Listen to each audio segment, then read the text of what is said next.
संसार सिंह की। संसार सिंह को प्राणायाम की शिक्षा गुरुदेव जी ने दी। प्राणायाम करने लगा। प्राणायाम करते करते करते करते 3 घंटे सुबह, 3 घंटे दोपहर, 3 घंटे अर्धरात्रि, इस प्रकार से प्राणायाम की शिक्षा दी गई। और टाइम टाइम पर खिचड़ी देना, घी डाल के देना, कैसे देना, क्या करना, ये स्वयं गुरुदेव जी अपने आप करते थे। तो मेरा कहने का अभिप्राय, उसके अंदर बड़ी भारी ताकत आ गई। किसके अंदर? किसके अंदर? तुम तो उधर देख रहे हो, इधर देख रहे हो। थोड़ी देर के लिए भी मेरी तरफ आंखें कर लो, मुंह मेरी तरफ कर लो और मेरी बातों को सुन लो। बोलो सद्गुरुदेव। मैं तुम्हारा संसार सिंह की स्थिति कैसी होगी? जब उसने प्राणायाम कर लिया तो वो दूर दूर का देखने लगा। 6 महीने के अंदर हमारे गुरुदेव जी ने उसको शक्तिमान बना दिया। वो दूर दूर का देखने वाला, दूर का सुनने वाला और दूर का ऐसे यूं बैठे हुए ही दूर दूर का दिखाई देने लगा। तो क्या हुआ?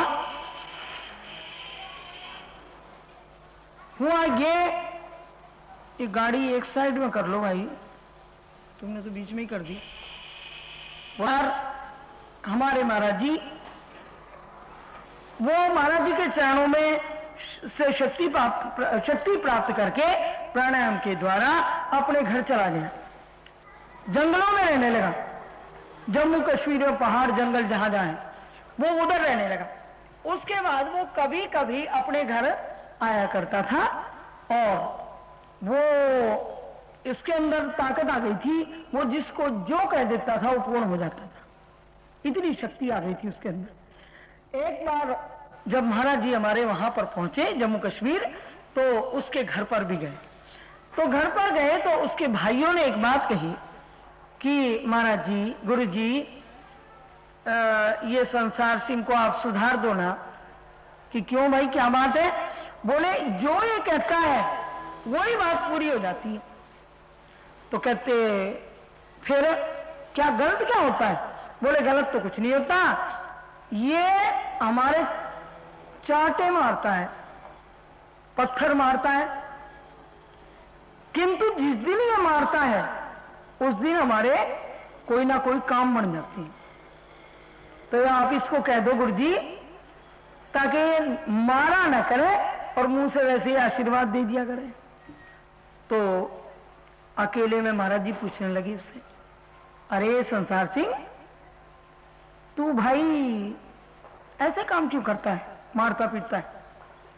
तो वो अकेले में कहता है महाराज जी से कि गुरुजी, ये सारे मेरे पीछे पड़ जाएंगे, हमें ये बता, हमें ये बता, ये दुनियावी लोग हैं, कभी कुछ बैठ जाओ बात कर रहे हैं, कभी ये करवाओ कभी ये करवाओ, और ये मेरे पीछे पड़े रहेंगे दुनिया वाले। आज मुझे बेटा दे दो, पोता दे दो, धन दे दो, दौलत दे दो, मेरे पीछे पड़ जाएंगे।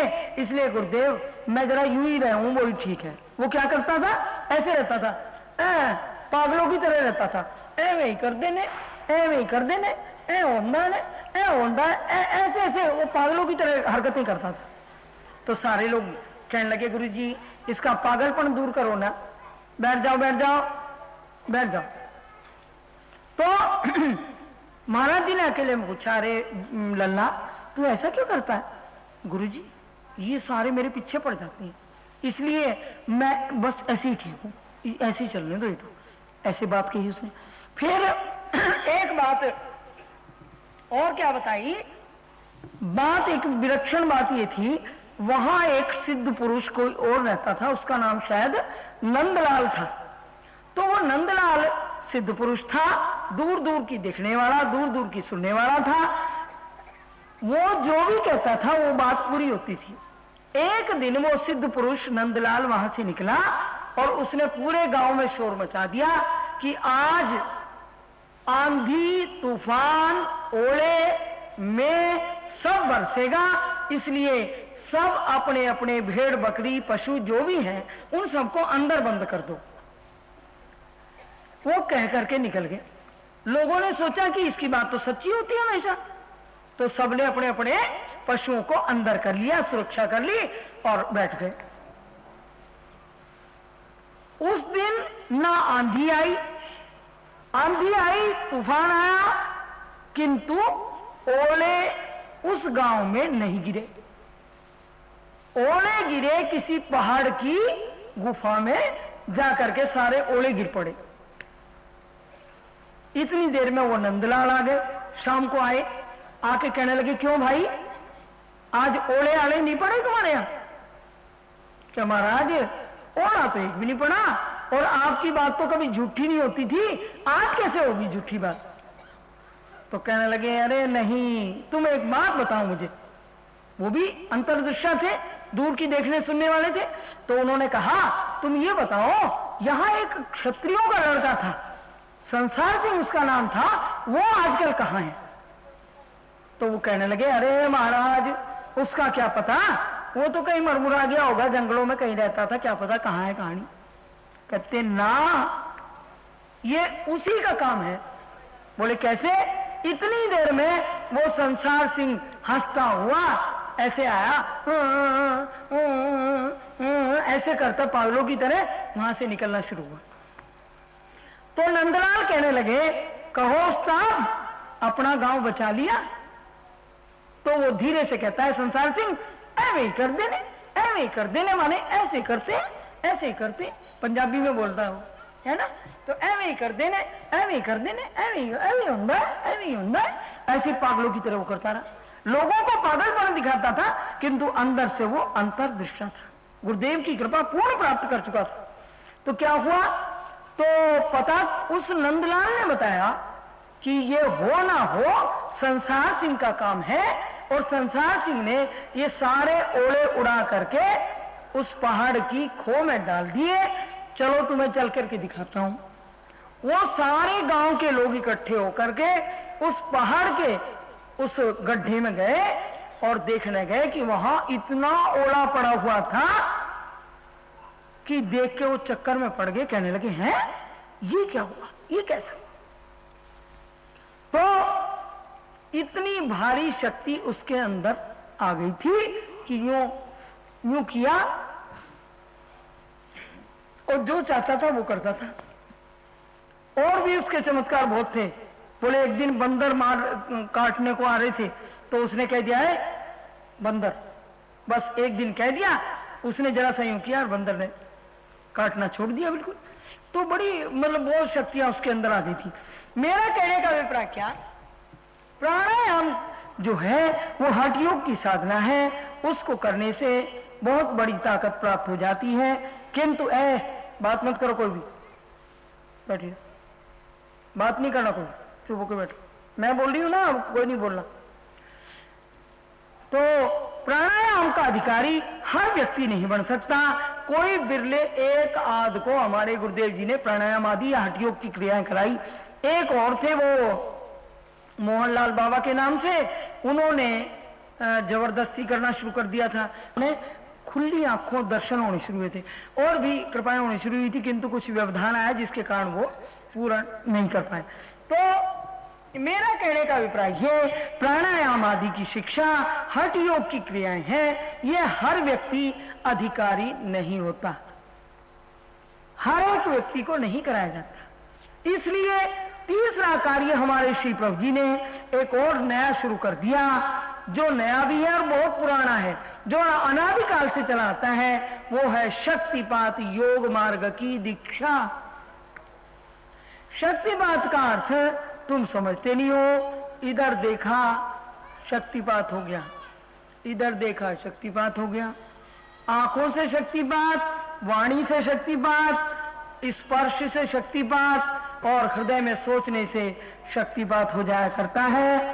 तो ये कैसे होता है, क्या होता है, ये तो आगे के अभी कई दिन है, उन विषयों को लेकर के मैं आगे बताऊंगी। शक्तिपात किसको कहते हैं, एक दिन इसी को बताएंगे। शक्तिपात का अर्थ क्या है, कैसे कैसे शक्तिपात होता है, कहां कहां हुआ है, कैसे कैसे हो सकता है, ये सब बातें आगे किस दिन बताएंगे। किंतु इस समय तो समझने की बात यह है कि मातृवान, मैं अपने विषय पर आ जाऊं। मैं क्या कह रही थी? मातृवान पितृवान आचार्यवान पुरुषो वेद। मैंने शुरुआत कहां से की? गुरु से शुरू की। सबसे पहली गुरु कौन होती है? मां होती है। अगर मां अच्छी है, मां योगिनी है, मां योग ध्यान करती है, तो बच्चा भी योग ध्यान करेगा, करना पड़ेगा उसको अवश्य में, ऑटोमेटिक करेगा। तो मातृवान पितृवान। पिता, तुम लोग ये समझते होंगे कि माताओं का नंबर आ रहा, हम तो अभी बचे हुए हैं, तुम लोग क्या कम हो। पिता के संस्कार भी जन्म से ही पड़ते। हाँ, तुम तैयार होकर सुनो। अब ये तैयार हो रही है सुनने को कि पिताओं को क्या बात कही जा रही है। तो पितृवान, पिता को कैसा होना चाहिए? मैंने कई पिताओं की ऐसी बातें सुनी है जिन बच्चों ने आकर के हमें स्वयं बताया, क्या करें माता जी, हमारे पिताजी कहते हैं बेटा एक पैक मैंने लगाया, तू भी लगा ले। मैं हुक्का पीता हूं बेटा, तू भी पी ले। मैं बीड़ी सिगरेट पीता हूं बेटा, एक तू भी लगा ले, कोई बात नहीं। पितृवान, पिता के संस्कार गुरु रूप में सामने आया करती हैं। लोगों की वृत्तियां जो मन में संस्कार रूप में आ जाया करती हैं और वृत्तियां बिखरी हुई रहती हैं, उनके कारण मुख्य रूप से यही हुआ करते हैं। पूर्व जन्म के संस्कार हमारे कैसे कैसे संस्कार के, न जाने कितने जन्मों के संस्कार लेकर के उनमें से इकट्ठा हमारा इस जन्म का खाता बनाए हैं और उसको हम साथ लिए हुए हैं। पहली बात। दूसरी बात, माता के संस्कार। तीसरी बात, पिता के संस्कार। पिता के संस्कार, जैसे पिता संस्कार डालेंगे उसी प्रकार के संस्कार डलने शुरू हो जाएंगे। तीसरी बात कौन सी? आचार्यवान पुरुषो वेद। आचार्य, आचार्य का मतलब है गुरु। आजकल के मास्टर, आजकल के टीचर जिनको कहा जाता है, मैडम कहते हैं लड़कियों में और पुरुषों में क्या कहते हैं? सर। अंग्रेजी बोलते हैं आजकल के लोग, है ना? सर कहते हैं, सर। बताइए पहले क्या कहा जाता था? आचार्य या गुरु। गुरुदेव कहते थे या आचार्य कहते थे, और आजकल कहते हैं सर। सर माने सिर। अच्छा, मानते ना हो सर की? है सर की नहीं मानते? वो फलाना सर ऐसा है, वो ऐसा है, खूब गप्पे मारते हैं, खूब लड़के बातें करते हैं। हमने ऐसे लोगों को बहुतों को देखा। और इतना ही नहीं, कई जगह तो हमने देखा कि अपने गुरुओं के, अपने आचार्य की जिनसे विद्या ले रहे हैं, उनके सामने चक्कू तक लेके खड़े हो जाते हैं, रिवॉल्वर लेके खड़े हो जाते हैं। Very bad. क्या विद्या का ह्रास होता जा रहा है? उसी का कारण है कि आज ये विद्या कहां से कहां पहुंच गई है। बिन विद्या भारत देश, अरे आज तेरी हुई ख्वारी। बिन विद्या के भारत देश। पढ़ रहे हैं, बहुत बड़ी पढ़ाई कर रहे हैं, लेकिन एक को भी नौकरी नहीं मिलती। बोलो साचे। यहां का यही मिल रहा है, चिंता मत करो, यहां का यही मिल रहा है। समझ रहे हो ना बात? यहां का यही मिल रहा है, कहीं आगे भागने की जरूरत नहीं है। डिग्रियों को दिला रहे हैं लड़के, जवान युवक, ब्रह्मचारी है नहीं, संयमी है नहीं, पढ़ते हैं नहीं, आचार्यवान है नहीं, अपने आचार्यों की अपमान करते हैं, माता का अपमान करते हैं, पिता का अपमान करते हैं, आचार्य अपने गुरुओं का अपमान करते हैं। इनको क्या मिलेगा? कोई तन दुखी, कोई मन दुखी, कोई धन में फिरे उदास, अरे थोड़े थोड़े सब दुखी, एक सुखी प्रभु का सारा संसार दुख में, दुख में केवलम, दुख में केवलम। दुखों की प्राप्ति क्यों हो रही है? क्या करें? नौकरी नहीं, क्या करें? कोई रोजगार नहीं, क्या करें?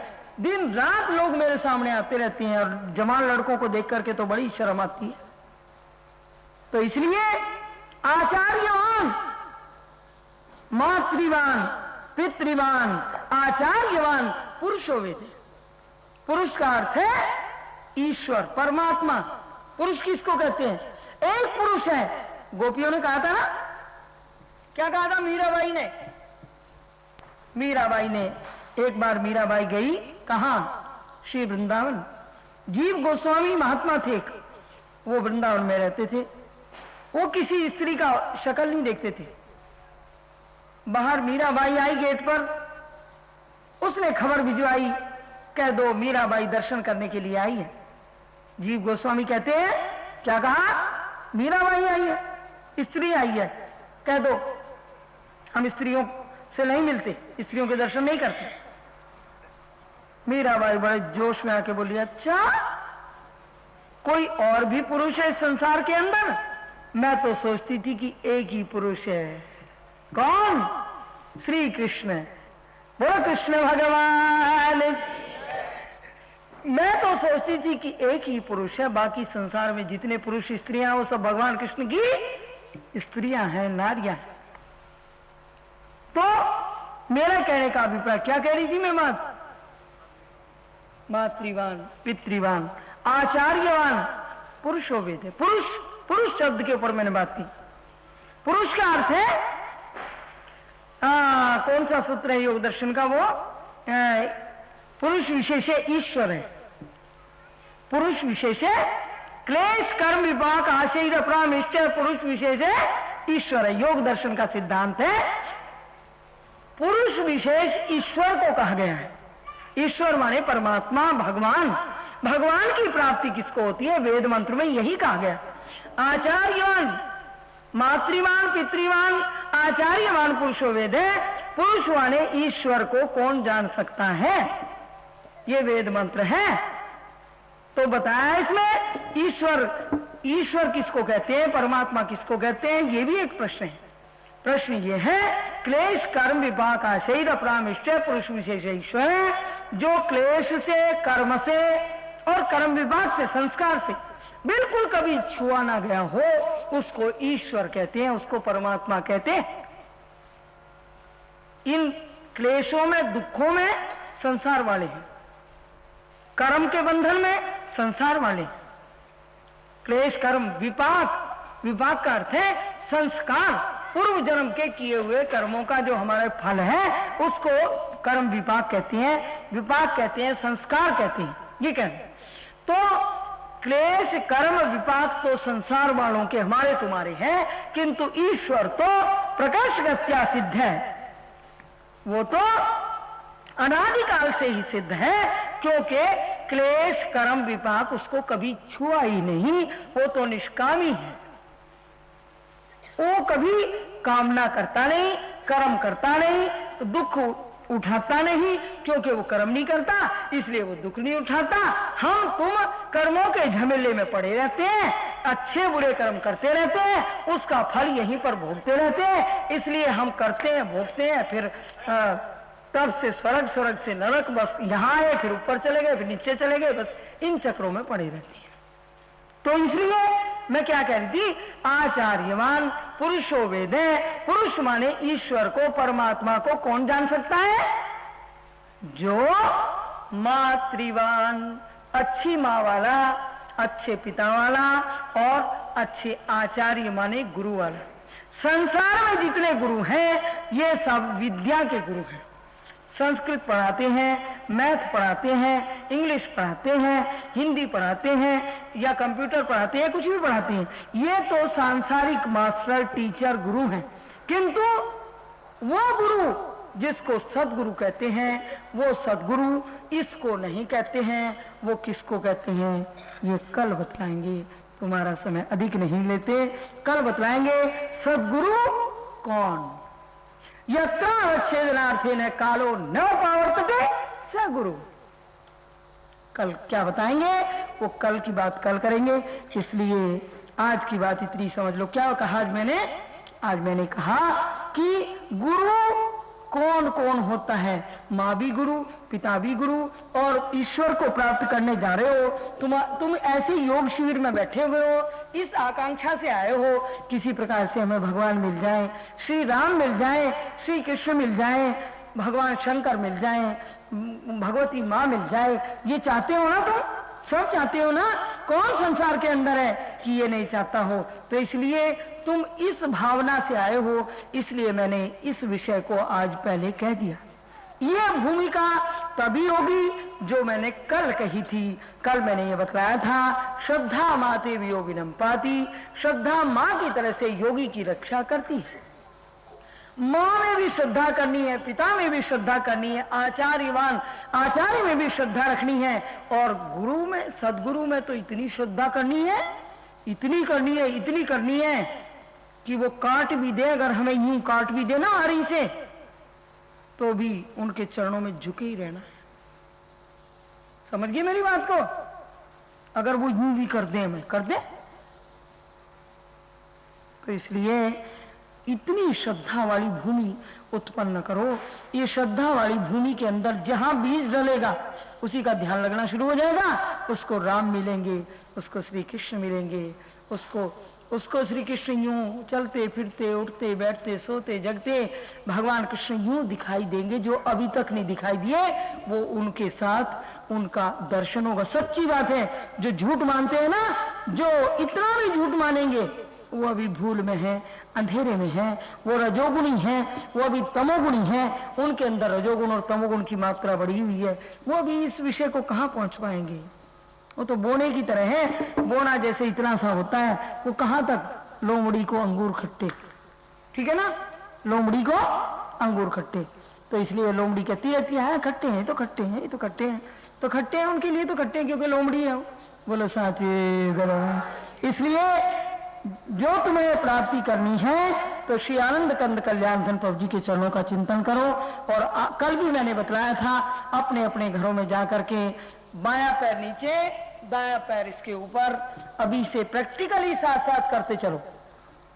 जो मैं कहूं उन बातों को गौर से सुनो, और गौर से सुनने के बाद बायां पैर नीचे, दायां इसके ऊपर रख के यूं हाथ करके अपने अपने बिस्तरों पर जा करके प्रभु जी प्रभु जी प्रभु जी प्रभु जी प्रभु जी प्रभु जी प्रभु जी प्रभु जी प्रभु जी प्रभु जी प्रभु जी करते रहना। प्रभु जी को याद करना, चाहे 10 मिनट करना, अधिक नहीं, 10 मिनट करते करते सीधे सो जाना, बातें नहीं करना किसी से, प्रभु जी को याद करते हुए सोना, तो तुम्हें कृपाएं होनी शुरू हो जाए।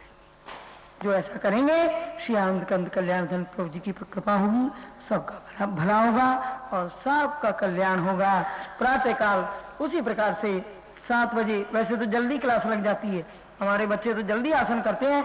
जो जल्दी आना चाहे 6 बजे आना चाहे 6 बजे आ जाओ, जो 7 बजे से क्लास शुरू हो जाएगी, और बाकी समय में आते रहो। और प्रातःकाल नेति, नाक से दूध, जीवन तत्व साधन, शरीर के रोगों को दूर करने के लिए योगासन वगैरह होंगे।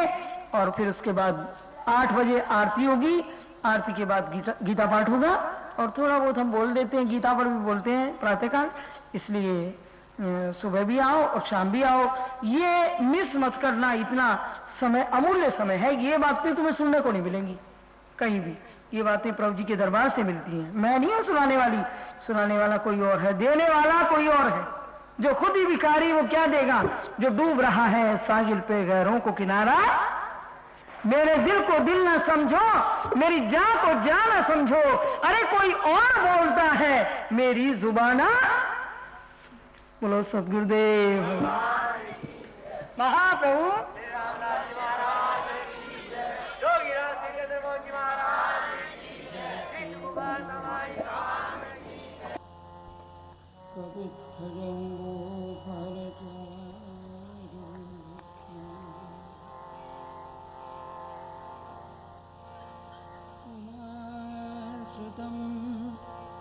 शोक विनाशकारकं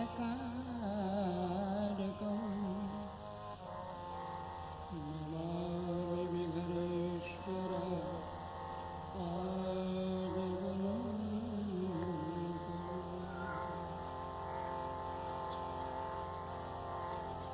गुरुर्ब्रह्मा गुरुर्विष्णु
सर्वदी साक्षिभूतम्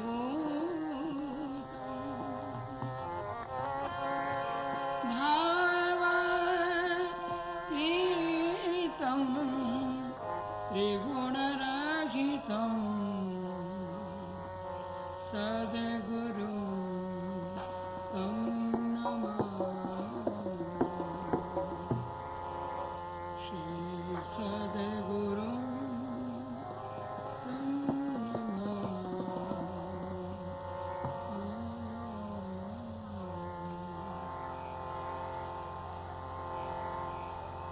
बोलो सद्गुरुदेव भगवान महाप्रभु श्री राम योगीराज सिद्ध गोपाल बोल वृंदावन हरे हरे महादेव।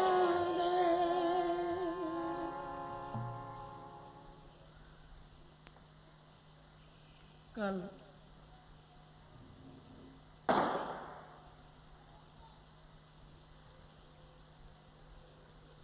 मैंने अपने प्रवचन में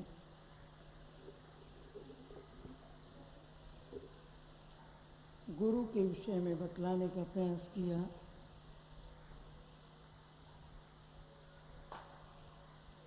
और ये बताने की चेष्टा की थी एक वेद मंत्र का उदाहरण दे करके कि जीवन में जन्म लेते ही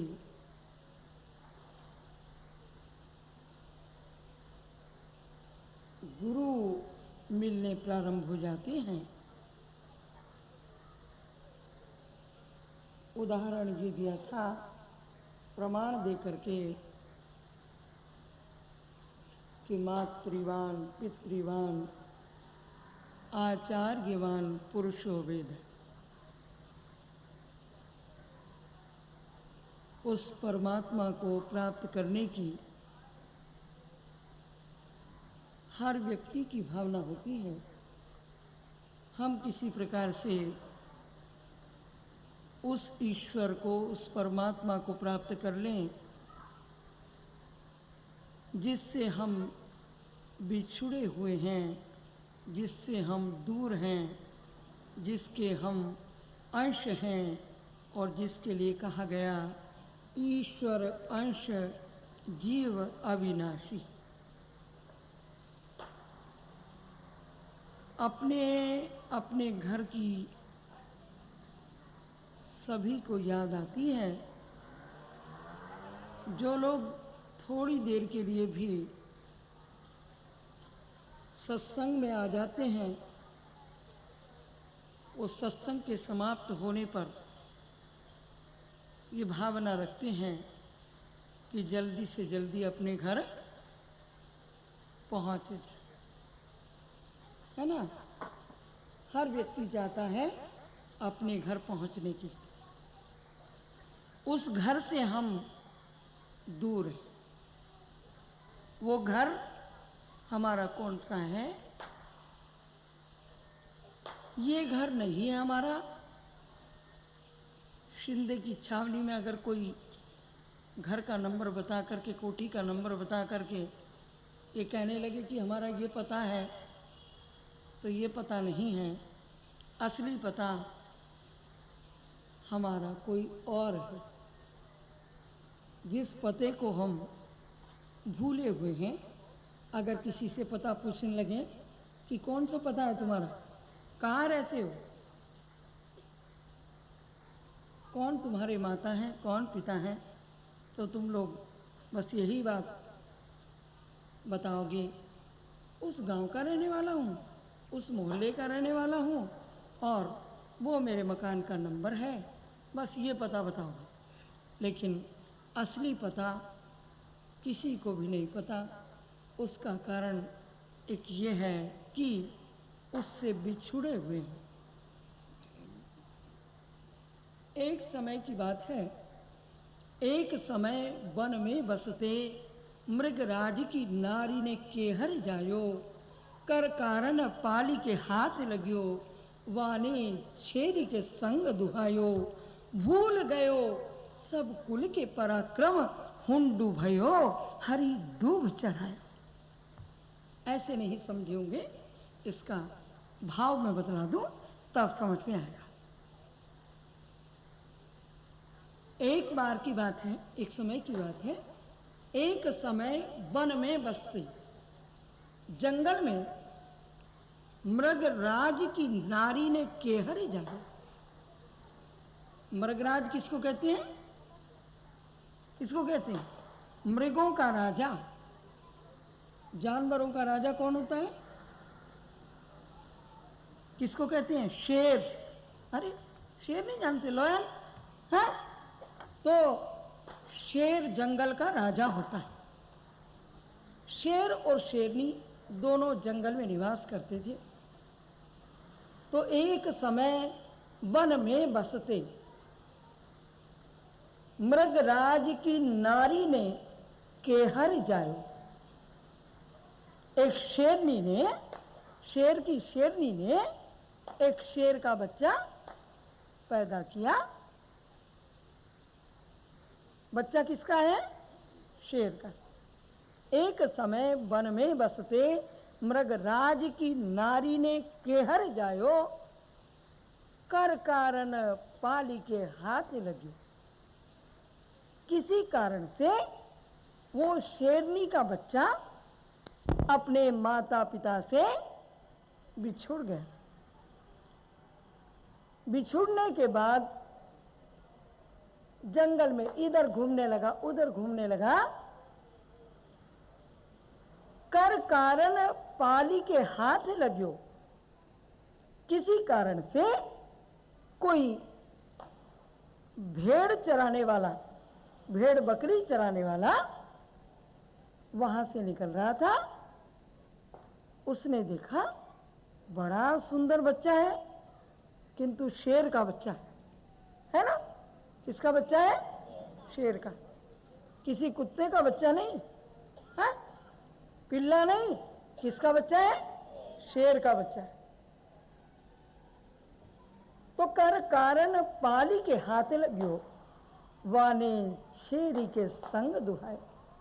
बड़ा सुंदर शेर का बच्चा है और भेड़ बकरी मैं पालता हूं, क्यों न इस बच्चे को भी मैं अपने पास रख लूं और इसका पालन कर लूं, क्योंकि ये बड़ा गमगीन उदास सा घूम रहा है। लगता है ये अपने घर को, अपने माता पिता को भूल गया है। उस भेड़ चराने वाले ने ये सोचा। तो कर कारण पाली के हाथ लगियो, वाने शेरी के संग दुहायो। उसने सोचा इन बकरियों के, भेड़ बकरियों के साथ ये भी रह लेगा और ये पल जाएगा, इसकी भी रक्षा हो जाएगी, पालन हो जाएगा। अपने साथ रख लिया। भेड़ बकरियां कैसे रहती थी वो एक विषय अलग है। भेड़ बकरी तो घास पात खाते थे, किंतु ये शेर का बच्चा, शेरनी का बच्चा, ये तो तुम जानते हो शेर क्या खाता है? घास पात नहीं खाता वो तो कुछ और खाता है ना? तुम जानती हो। हाँ, तो उसका भोजन भी छूट गया। अब उसने सोचा, भेड़ चराने वाले ने, कि मैं इसको क्या खिलाऊं, कैसे करूं। फिर उसने सोचा भाई मेरे पास और तो कुछ है नहीं, इन भेड़ बकरियों के साथ ही इसको लगा लेता। उनके साथ रहने लगा। अपना बोलना छूट गया, अपना हंसना छूट गया, अपना रोना छूट गया। जैसे बकरी और भेड़ खाने लगे, वो भी घास पात खाने लगा, उनके साथ रह रहे। A man is known by the company he keeps. एक आदमी अपनी उसकी संगत से जाना जाता है, चाहे वो सुसंग हो या कुसंग हो। तो अब वो भेड़ बकरियों के साथ रहने लगा, अपनी भाषा बोलना छोड़ गया। वो बकरियां क्या करती थी, भेड़ क्या करती थी, मैं, उनका बोलना कैसे होता है, मैं। वो तो बेचारे और कुछ जानते नहीं, खाली ये मैं बस ये जानते। उस बेचारे ने अपना जो सिंह की गर्जना थी, अपनी उस भाषा को बिल्कुल भूल गया और उनकी तरह क्या करने लगा, चाहे टूटा फूटा करने लगा, धीरे धीरे धीरे धीरे मैं ऐसे करने लगा। संग से वही खाना सीख गया, वही उसी तरह पानी पीने लगा और उसी तरह मैं करके बोलने लगा। अपना सब कुछ, जो शेर की गर्जना है, शेर की गर्जन कैसे होती है, सिंहासन करते हैं ना, सिंहासन में जीभ निकाल करके शेर कैसे हाँ करता है, वो सब भूल गया और कैसे करना है, मैं बकरी की तरह करना है। तो ये क्या हुआ, ये हुआ कि अपना सब कुछ भूल गया और यहां तक भूल गया कि कौन मेरे माता थे, माता थी, कौन मेरे पिता थे। अपने माता पिता को भी भूल गया। उस भेड़ चराने वाले ने उसका एक नाम रख दिया, उसको कहने लगा अरे हुंडू। क्या नाम रखा, अरे हुंडू, हुंडू हुंडू उसको कहने लगा। तो क्या कहा, कर कारण पाली के हाथ लगियो, वाने छेरी के संग दुहायो, भूल गयो सब कुल के पराक्रम। अपने कुल के जो पराक्रम, जो वीरता थी, वो बिल्कुल भूल भाल गया और उसके बाद वो बकरियों की तरह, भेड़ बकरी की तरह यूं ही चलना, यूं ही बोलना, यूं ही हंसना, यूं ही सब करना। भूल गया सब कुल के पराक्रम, हुंडू भयो हरी दूब चरायो। ऐसे रहने लगा। तो तुम जितने भी बैठे हो सब कौन बैठे हो, हुंडू। बोलो साचे,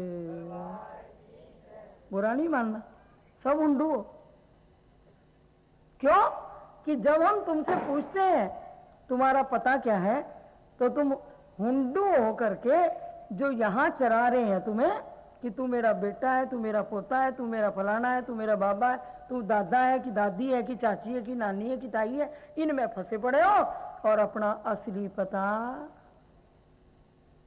भूल गयो। सब कुल के पराक्रम, हुंडू भयो हरी दूब चरायो। अब दूब चर रहे हो तुम सब, अपनी असली भाषा को भूल गए हो, जो अपना असली खजाना है जिससे तुम बिछुड़ गए हो। ऐसे ही आत्मा संग शरीर से आपको भूल के जीव कहायो। ऐसे ही अपने आप को उस परम पुरुष, उस परम तत्व, उस सद्गुरु सत्ता से, ईश्वर से, परम पुरुष से अपने आप को अलग करके, दूर करके और हुंडू बन गए हो। और हुंडू बन करके इन संसार के झमेलों में इतने फंस गए हो कि तुम्हें अपनी भी होश बिल्कुल नहीं। तुम दूसरों के लिए हंसते हो, लेकिन हो सकता है दूसरे तुम्हारे लिए हंसते हो। बोलो साचे। अरे तुम दूसरे को हुंडू समझते हो, तुम्हें भी कोई हुंडू समझ रहा होगा। तो इसलिए उस परम पुरुष से, उस परम सत्ता से हम अलग हैं, भिन्न हो रहे हैं, हो गए हैं। तो हम अपने असली तत्व को भूल गए। इसलिए आवश्यकता है, मैंने कल बतलाया था कि मातृवान पितृवान आचार्यवान पुरुषो वेदा, माँ वाला पिता वाला और अच्छे गुरु वाला उस पुरुष माने परमात्मा को, ईश्वर को प्राप्त करता है, जिस ईश्वर से हम अलग बैठे हुए हैं। कल मैंने ये बताने की चेष्टा की थी और ये बताया था कि जन्म लेते ही गुरु की आवश्यकता हो जाती है। पहले माँ गुरु, फिर पिता गुरु, फिर आचार्य गुरु। यहाँ गुरु गुरु देखा ना, तुमने सुना है ना, दत्तात्रेय ने कितने गुरु बनाए? 24 गुरु। एक एक विद्या का एक एक गुरु बना लिया तो 24 गुरु बन गए।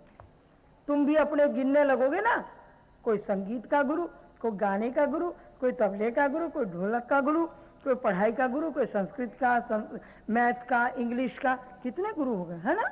माँ गुरु, पिता गुरु, और फिर हर सब्जेक्ट के अलग अलग गुरु, कितने गुरु हो गए, है ना।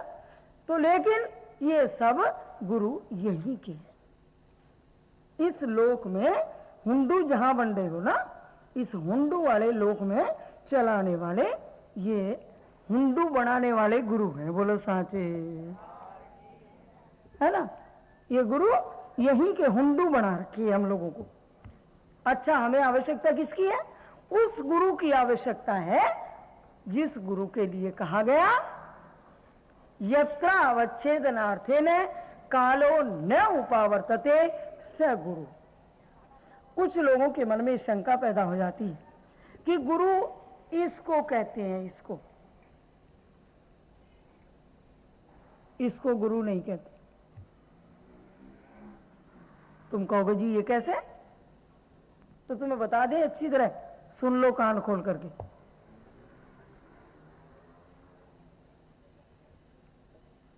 अभी थोड़े दिन पहले की बात है, मैं कुरुक्षेत्र प्रभु जी के आश्रम में थी,